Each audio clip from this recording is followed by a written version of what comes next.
എൻ്റെ YouTube ചാനലായ JK വോയിസിലേക്ക് എല്ലാവർക്കും ഒരിക്കൽ കൂടി സ്വാഗതം. 2 ആഴ്ച മുമ്പ് ഞാനൊരു വീഡിയോ ഇട്ടിരുന്നു ടാലിയിലെ കമ്പനി ക്രിയേഷനെ കുറിച്ച്.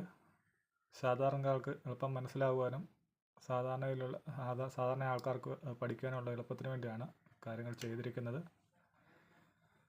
ടാലി പഠിക്കാൻ ആഗ്രഹമുള്ള ഏതൊരാൾക്കും വീട്ടിൽ സിസ്റ്റം ഉണ്ടെങ്കിൽ, സ്വന്തമായിട്ടൊരു കമ്പ്യൂട്ടർ ഉണ്ടെങ്കിൽ അവർക്ക് എഡ്യൂക്കേഷൻ മോഡ് വഴി കാര്യങ്ങൾ പഠിച്ചെടുക്കാൻ പറ്റുന്നതാണ്. അതിനായി നിങ്ങൾക്ക് ചെയ്യേണ്ട ഇത്ര മാത്രമേ ഉള്ളൂ. ഒന്ന്, ടാലിയുടെ സിസ്റ്റത്തിൻ്റെ റാം 8 GB റാം ഉള്ള സിസ്റ്റം ആയിരിക്കണം. അതുപോലെ സിസ്റ്റത്തിൻ്റെ ടൈപ്പ് 64 ബിറ്റ് ഓപ്പറേറ്റിംഗ് സിസ്റ്റം ആയിരിക്കണം. ഈ 2 കാര്യങ്ങൾ ഓക്കെ ആണെങ്കിൽ നിങ്ങൾക്ക് ടാലി പ്രൈം അതിനകത്ത് ഇൻസ്റ്റാൾ ചെയ്യാൻ പറ്റും. TallySolution.com എന്ന സൈറ്റ് സെർച്ച് ചെയ്ത് കഴിഞ്ഞാൽ അതിനകത്ത് ഡൗൺലോഡ് എന്നുള്ള ഓപ്ഷനിൽ നിന്ന് ടാലിയുടെ EXE ഫയൽ ഡൗൺലോഡ് ചെയ്യാൻ പറ്റും. ടാലിയുടെ EXE ഫയൽ ഡൗൺലോഡ് ചെയ്തതിന് ശേഷം അതിനകത്ത് ഇൻസ്റ്റാൾ കൊടുത്തു കഴിയുമ്പോൾ പ്രോസസ്സിങ് നടന്നു വരുമ്പോഴത്തേന് ആദ്യമേ സോഫ്റ്റ്വെയർ എവിടെ ഇൻസ്റ്റാൾ ചെയ്യണം എന്നുള്ള ഒരു ഓപ്ഷൻ ചോദിക്കും. ആ ഓപ്ഷൻ ചോദിക്കുമ്പോഴത്തേന് അത് സ്വാഭാവികമായിട്ട് അവിടെ തെളിഞ്ഞു വരും C program file Tally prime. സാധാരണ എല്ലാ സിസ്റ്റത്തിലും ഈ സോഫ്റ്റ്വെയറുകൾ ഇൻസ്റ്റാൾ ചെയ്യുമ്പം അത് Cക്കകത്താണ് പോകുന്നത്. അതുകൊണ്ട് Cക്കകത്ത് തന്നെ പ്രോഗ്രാം ഫയൽ ടാലി എന്നുള്ളത് കൊടുക്കും, ഇൻസ്റ്റാൾ കൊടുക്കുക. അത് ഓക്കെ ആയി കഴിഞ്ഞ് അടുത്ത പ്രോസസ്സിങ് കഴിഞ്ഞ് കഴിയുമ്പോഴത്തേന് വീണ്ടും അടുത്തൊരു ചോദ്യം വരും. ടാലി ഇൻസ്റ്റാൾ ആയതിനു ശേഷം ടാലിയുടെ ഡാറ്റ കോൺഫിഗറേഷൻ എവിടെ വേണമെന്നുള്ളതിൻ്റെ അതിൻ്റെ പാത്ത് നിലവിൽ ഇപ്പോൾ ഞാൻ കാണിച്ചിരിക്കുന്ന സ്ക്രീനിൽ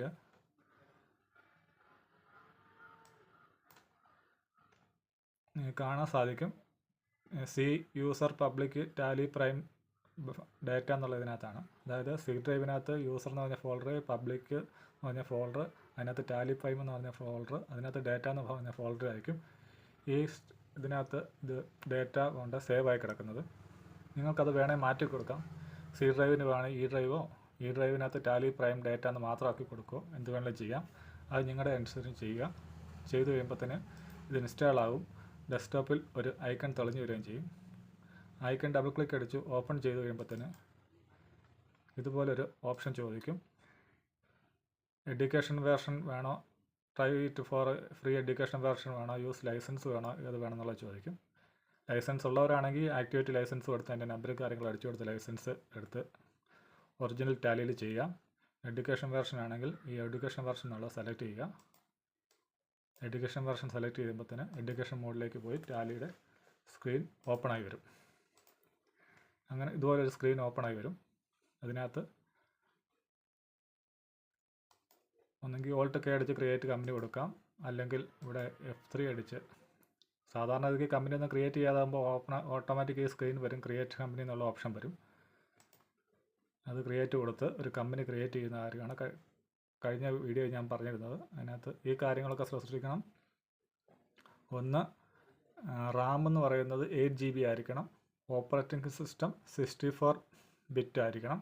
ഈ 2 കാര്യങ്ങളുള്ള സിസ്റ്റത്തിൽ ടാലിയുടെ TallySolution.com എന്ന് പറഞ്ഞ സൈറ്റിൽ കയറി ഡൗൺലോഡ് ഓപ്ഷൻ എടുത്ത് അതിനകത്ത് ടാലി പ്രൈമിൻ്റെ EXE ഫയൽ ഡൗൺലോഡ് ചെയ്ത് കഴിഞ്ഞിട്ട് ഈ പറഞ്ഞ പ്രോസസ്സ് ചെയ്ത് കഴിഞ്ഞാൽ നിങ്ങളുടെ സിസ്റ്റത്തിൽ ടാലി ഓപ്പൺ ആവും. എഡ്യൂക്കേഷൻ വേർഷൻ ആയിരിക്കുമെന്ന് മാത്രമേ ഉള്ളൂ. ലൈസൻസ് വേണമെങ്കിൽ ലൈസൻസിൻ്റെ രജിസ്ട്രേഷൻ എടുക്കണം. ടാലിയുടെ കസ്റ്റമർ സർവീസുമായിട്ട് ബന്ധപ്പെട്ട് ലൈസൻസ് പൈസ അടിച്ച് എടുക്കേണ്ടി വരും. അല്ലാത്തവർക്ക് പഠിക്കാൻ ആഗ്രഹമുള്ളവർക്ക് എഡ്യൂക്കേഷൻ വേർഷന് കംപ്ലീറ്റ് കാര്യങ്ങൾ പഠിക്കാവുന്നതാണ്. അതിനകത്ത് കമ്പനി ക്രിയേഷൻ ഞാൻ പറഞ്ഞിരുന്നു. കമ്പനി ക്രിയേഷനകത്ത് പ്രധാനമായിട്ടും പറഞ്ഞിരുന്നത് അഡ്രസ്സ്, കാര്യങ്ങൾ, ഫോൺ നമ്പർ, പ്രത്യേകിച്ച് പിൻ നമ്പർ, ഈ കാര്യങ്ങളൊക്കെ കൊടുക്കുന്ന കാര്യം പറഞ്ഞിരുന്നു. അതെല്ലാം പ്രത്യേകം കൊടുക്കാൻ ശ്രദ്ധിക്കുക. പിന്നെ വേണ്ടത് ഈ ഫൈനാൻഷ്യൽ ഇയർ ബിഗിനിങ്ങും ബുക്സ് ബിഗിനിങ്ങും. അത് ഞാൻ കഴിഞ്ഞ പ്രാവശ്യം പറഞ്ഞിരിക്കുന്നത് ഫൈനാൻഷ്യൽ ഇയറാണ് സ്റ്റാർട്ട് ചെയ്യുന്നത്, ആ ഫൈനാൻഷ്യൽ ഇയർ കൊടുക്കുക. ബുക്ക് ബിഗിനിങ് ഫ്രം എന്നുള്ളത് ഏത് വേണോ അത് കമ്പനി സ്റ്റാർട്ട് ചെയ്ത ഏത് ഡേറ്റാണ് ആ ഡേറ്റാണ് കൊടുക്കേണ്ടത്. ആ ഫൈനാൻഷ്യൽ ഇയറിൽ പകുതിക്ക് വെച്ചാണ് ആ പകുതി പർട്ടിക്കുലർ ഡേറ്റ് വെച്ചാണ് ബുക്ക് സ്റ്റാർട്ട് ചെയ്തത്, ആ ഡേറ്റാണ് അവിടെ കൊടുക്കേണ്ടത്. ഇതെല്ലാം കഴിഞ്ഞ് സേവ് ചെയ്യുക. ഇത്ര മരുന്ന് കഴിഞ്ഞ വീഡിയോയിലുണ്ടായിരുന്നത്. ഇതിന് ശേഷം ഇനിയിപ്പോൾ ഞാൻ പറയാൻ പോകുന്നൊരു കാര്യമെന്ന് പറഞ്ഞു കഴിഞ്ഞാൽ എവിടെ ഇത് സേവ് ആയി കഴിയുമ്പോൾ എന്താണ് സംഭവിക്കുന്നുള്ളത്. സേവ് ആയി കഴിയുമ്പോൾ ഇതുപോലൊരു കമ്പനി ക്രിയേഷനായി വരും. ഈ കമ്പനി ക്രിയേഷനായി കഴിയുമ്പോഴത്തേന് ഇതൊരു ഫോൾഡർ ക്രിയേറ്റ് ചെയ്യും. ഇത് 1,01,000 പറഞ്ഞാണ് ഫോൾഡർ ക്രിയേറ്റ് ചെയ്തിരിക്കുന്നത് കമ്പനിയുടെ. ഇതിനകത്താണ് കമ്പനിയുടെ കംപ്ലീറ്റ് ബാക്കപ്പും പോകുന്നത്. നിങ്ങൾ ഏത് എൻട്രി ഇട്ടാലും ഈ 10,001 1,01,000 എന്ന് പറഞ്ഞ് ഈ ഫോൾഡറിലേക്കാണ് ഡേറ്റയുടെ ബാക്കപ്പ് മുഴുവൻ പോയിക്കൊണ്ടിരിക്കുന്നത്. സാധാരണ ഇതൊക്കെ ERP ഒക്കെ ഉണ്ടായിരുന്ന സമയത്ത് അതിനകത്ത് 5 അക്ക ഡിജിറ്റായിരുന്നു നമ്പറുകൾ. ഇപ്പോൾ അത് മാറി, ഇപ്പോൾ 6 അക്ക ഡിജിറ്റിലേക്ക് മാറി. അത് കാരണം ഇൻസ്റ്റാൾ ചെയ്ത് കഴിഞ്ഞ് കഴിഞ്ഞാൽ നിങ്ങൾ ടാലി ഒരു അക്കൗണ്ട് ക്രിയേറ്റ് ചെയ്ത് കഴിഞ്ഞാൽ നമ്മളിവിടെ നോക്കാം, കാണാം 10,001 എന്ന് പറഞ്ഞ ഫോൾഡർ ക്രിയേറ്റ് ആയി പോകും. ഇതിനകത്താണ് കംപ്ലീറ്റ് ഫയലും വന്ന് കിടക്കുന്നത്. ബാക്കപ്പ് എടുക്കണമെങ്കിൽ നിങ്ങൾക്ക് ഈ ബാക്കപ്പ് ഉപയോഗിച്ച് ഡെയിലി നിങ്ങളുടെ ബാക്കപ്പ് എടുത്ത് മാറ്റി വെക്കാൻ പറ്റും. ഇത് വേറൊരു ഫോൾഡറിലേക്കോ വേറെ ഡ്രൈവിലേക്കോ അല്ലെങ്കിൽ പെൻ ഡ്രൈവിലേക്കോ എങ്ങനെയെങ്കിലും മാറ്റി നിങ്ങൾക്ക് ഡാറ്റ സൂക്ഷിക്കാൻ പറ്റും. ഡാറ്റ ഏത് ദിവസത്തെയാണെന്ന് അറിയാൻ ഈ ഫോൾഡറിനെ റീനെയിം ചെയ്ത് കൊടുത്ത് ആ പർട്ടിക്കുലർ ഡേറ്റ് ഇടുമോ അല്ലെങ്കിൽ ഒരു പർട്ടിക്കുലർ ഡേറ്റിൽ ഫോൾഡർ ഉണ്ടാക്കി അതിനകത്ത് ഇട്ടോ ബാക്കപ്പ് സൂക്ഷിക്കാം. തലേദിവസം വരെ ബാക്കപ്പ് ഉണ്ടെങ്കിൽ ഇന്നിപ്പോൾ നമ്മൾ ചെയ്തുകൊണ്ടിരിക്കുന്നതിനകത്ത് എന്തെങ്കിലും എറർ പറ്റിക്കഴിഞ്ഞാൽ തലേദിവസത്തെ ബാക്കപ്പ് ഇട്ട് കയറി ഓപ്പൺ ചെയ്തിട്ട് ഇന്നത്തെ എൻട്രികൾ മാത്രം അടിച്ചു കൊടുത്താൽ മതിയാവും. ഡാറ്റ ഏറ്റവും അർജൻറ്റായിട്ട് സൂക്ഷിക്കേണ്ട ഒരു കാര്യമാണ് ബാക്കപ്പ്. കാര്യം എന്തെങ്കിലും എറർ പറ്റിക്കഴിഞ്ഞ് കഴിഞ്ഞാൽ മൊത്തം പോകും. അങ്ങനെ തലേദിവസത്തെ വരെ നമ്മൾ ബാക്കപ്പ് ഉണ്ടെങ്കിൽ നമുക്ക് തലേദിവസത്തിൽ തന്നെ തുടങ്ങാൻ പറ്റും. മാത്രമല്ല ഈ 1,01,000 എന്ന് പറഞ്ഞ ഫോൾഡർ വെച്ച് നമുക്ക് എത്ര കമ്പനി വേണമെങ്കിലും പെട്ടെന്ന് ക്രിയേറ്റ് ചെയ്യാം. സെയിം പേരിലുള്ള, അതായത് ഇപ്പം നിങ്ങൾക്ക് ഉദാഹരണത്തിന് ഞാൻ പറഞ്ഞു കഴിഞ്ഞാൽ ഒരു മാനുവലി പോയിക്കൊണ്ടിരുന്ന ഒരു കമ്പനിക്ക് അടുത്ത ഫൈനാൻഷ്യൽ ഇയർ തൊട്ട് സിസ്റ്റത്തിലേക്ക് കയറണം. എന്നാൽ അതിനൊരു 2-3 ബ്രാഞ്ചുകളുണ്ടെങ്കിൽ ആദ്യമേ നിങ്ങളുടെ ഹെഡ് ഓഫീസ് എന്ന് പറഞ്ഞൊരു കമ്പനി ക്രിയേറ്റ് ചെയ്ത് അഡ്രസ്സ് കൊടുത്ത് ക്രിയേറ്റ് ചെയ്യുക. ക്രിയേറ്റ് ചെയ്ത് കഴിയുമ്പോൾ ഇതുപോലൊരു ഫോൾഡർ ക്രിയേഷനായി വരും. ഈ ഫോൾഡറിനെ കോപ്പി ചെയ്തിട്ട്, കോപ്പി ചെയ്യുമ്പോൾ പ്രത്യേകം ശ്രദ്ധിക്കേണ്ട കാര്യമുണ്ട്, ടാലി ക്ലോസ് ആയിരിക്കണം. ടാലിക്കകത്ത് നിന്ന് ഇറങ്ങിയിട്ട് ശേഷമേ ഇത് ചെയ്യാവുള്ളൂ. ഇതിപ്പം ഞാനിപ്പോൾ ഡെമോ എന്ന് പറഞ്ഞ് ക്രിയേറ്റ് ചെയ്ത കമ്പനിയുടെ കോപ്പിയാണിത്. ഇത് ഞാൻ കോപ്പി ചെയ്യുന്നു, വീണ്ടും ഇവിടെ പേസ്റ്റ് ചെയ്യുകയാണ്.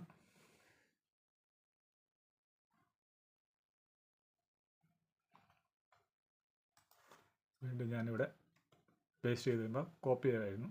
ഇനി നമുക്ക് ഇതിനെ 1,01,000 എന്നുള്ളതിന് പകരം ഒരു റീനെയിം കൊടുത്ത് 1,02,000 ആക്കി മാറ്റാം. ഇപ്പം നിങ്ങൾ ഡെമോ, ഞാൻ ക്രിയേറ്റ് ചെയ്ത ഡെമോ 781 എന്ന് പറഞ്ഞ കമ്പനിയുടെ തന്നെ സെയിം കോപ്പിയാണ് ഇത് വന്നിരിക്കുന്നത്. ഇപ്പോൾ കമ്പനിയുടെ 2 ഡേറ്റയായി. ഇതിനകത്ത് ഇനി കയറി കഴിഞ്ഞിട്ട് അതിൻ്റെ പേരോ എല്ലാം മാറ്റിക്കഴിഞ്ഞ് കഴിഞ്ഞാൽ നിലവിൽ ഈ 1,01,000 എന്ന് പറഞ്ഞ 10,000 അല്ല 1,01,000 എന്ന് പറഞ്ഞ കമ്പനിക്കകത്ത് എന്തൊക്കെ ലെഡ്ജറുകൾ കാര്യങ്ങൾ ക്രിയേറ്റ് ചെയ്തിട്ടുണ്ടായിരുന്നു അത് മുഴുവൻ ഇതിനകത്ത് സ്വാഭാവികമായിട്ടും വരും. ഇതിനകത്ത് നമുക്ക് പിന്നെ കമ്പനി ഓൾട്ടർ ചെയ്ത് അതിനകത്ത് അഡ്രസ്സ് കാര്യങ്ങൾ ബ്രാഞ്ചിൽ നിന്ന് ബ്രാഞ്ചിൽ നിന്ന് മാത്രം ആക്കി കൊടുത്താൽ മതി. ലെഡ്ജർ ഹെഡുകളെല്ലാം ക്രിയേറ്റ് ആയി ചെയ്യാൻ പറ്റും.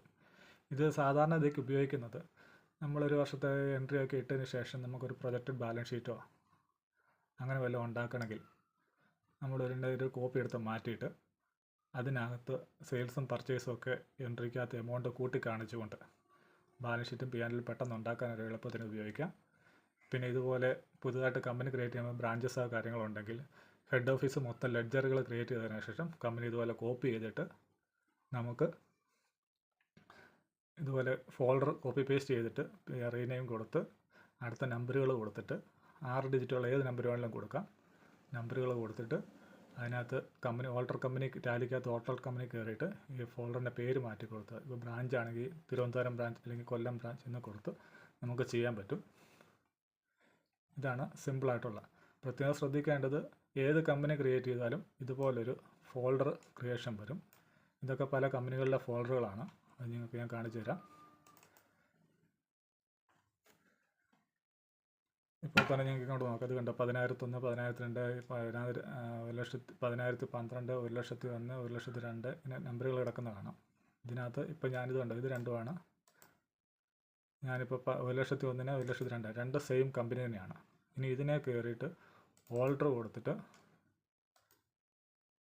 കൊടുത്ത് ഇതിൻ്റെ റീനെയിം ചെയ്യണമെങ്കിൽ റീനെയിം ചെയ്യാം. റീനെയിം ചെയ്ത്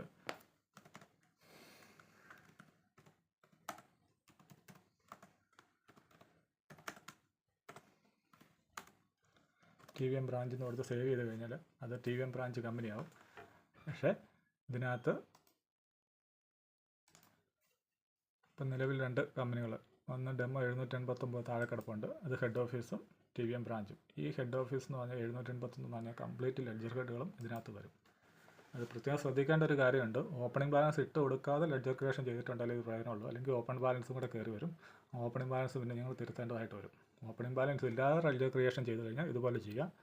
പിന്നെ പ്രൊജക്റ്റഡ് ബാലൻസ് ഷീറ്റോ അല്ലെങ്കിൽ ബഡ്ജറ്റ് തയ്യാറാക്കുന്നതിനോ ഇങ്ങനെയൊക്കെ കാര്യങ്ങൾ ചെയ്തുകൊണ്ട് നമുക്ക് ഇതിൻ്റെ ഒരു കോപ്പി എടുത്ത് മാറ്റി വെച്ചിട്ട് അതിന് റീനെയിം കൊടുത്ത് ഒരു 6 ഡിജിറ്റ് നമ്പർ കൊടുത്തിട്ട് അത് മാത്രം സെപ്പറേറ്റ് വേറെ ഫോൾഡറിൽ കൊണ്ടിട്ടിട്ട് അവിടുന്ന് വേണേൽ പാത്ത് സ്പെസിഫൈ പാത്ത് കൊടുത്തിട്ട് കൊടുത്തു കഴിഞ്ഞാൽ അത് എവിടെയാണ് കൊണ്ട് കോപ്പി ചെയ്തിരിക്കുന്നത് അവിടെ ഓപ്പൺ ആയിട്ട് വരും. അത് ഓപ്പൺ ചെയ്തിട്ട് അതിനകത്ത് നമുക്ക് വേണ്ട ചേഞ്ചുകൾ വരുത്തിയിട്ട് നമുക്കൊരു P&L ബാലൻസ് ഷീറ്റ് ടാലിയിൽ നിന്ന് തന്നെ എടുക്കാൻ പറ്റും.